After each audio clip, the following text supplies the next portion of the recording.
So day 3 இன்னைக்கு morning வந்து பார்த்தீங்கன்னா சீக்கிரமாக எழுந்து பிரேக்ஃபாஸ்ட்லாம் முடிச்சுட்டு கிளம்பியாச்சு. ஆஸ் யூஷுவல் கடலைக்கறி புட்டு அதெல்லாம் வச்சுருந்தாங்க. லைட்டாக சாப்பிட்டுட்டு நம்ம வந்து கிளம்பியாச்சு. ரூம் எல்லாமே வெக்கேட் பண்ணியாச்சு. இருந்த ரூமுக்கு தேங்க்ஸ் சொல்லிட்டு ஃபைனலாக இந்த இடம் ரொம்ப ஃபேவரட் எங்களுக்கு. ஸோ பார்த்துட்டு நாங்கள் வந்து ரெடி ஆகிட்டோம். ஸோ அவள் தான் மூணார் வெக்கேட் பண்ணிவிட்டு இப்போ நம்ம வந்து போயிட்டுருக்கோம்.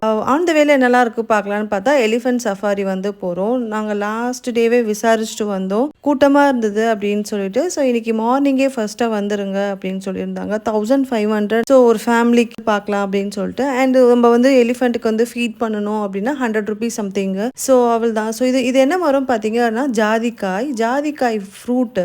ஸோ இது வெடிச்சு வரப்போதான் நம்மளுக்கு அந்த ஜாதி பத்திரி அண்ட் ஜாதிக்காய் எல்லாமே கிடைக்கும். இந்த ஜாதிக்காய் ஃப்ரூட்ல இருந்தும் நம்மளுக்கு வந்து ஊறுகாலாம் வந்து ரெடி பண்ணுவாங்க. மூணார் கேரளால வந்து ரொம்ப சீப்பா இருக்கு. எனக்கு அதுதான் புரியல.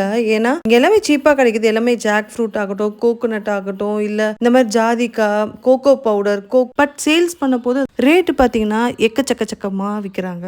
மேபி இது டூரிஸ்ட் பிளேஸ்ன்றதுனால அவ்வளோ ரேட் ஃபிக்ஸ் பண்ணி விற்கிறாங்களா. நாங்கள் சுற்றி பார்க்க போதே எதிரில் யானை வந்துருச்சுங்க. யானைக்கு வேற ஓடினா பிடிக்காது. பட் நாங்கள் ஓடி தான் போனோம். யானை எப்படா இங்கே வரும்? அது பேர் யானையோட சாணிலாம் இங்கே தான் இருக்குது. அதை மெரிச்சா நல்லா படிப்பு வரும்னு சொல்லுவாங்க. இங்கே போடுறா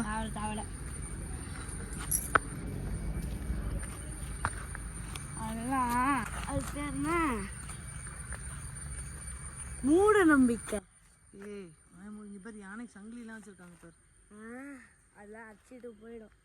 இது யானை ஸ்டே பண்ற இடம்டா. ஓடு ஓடு.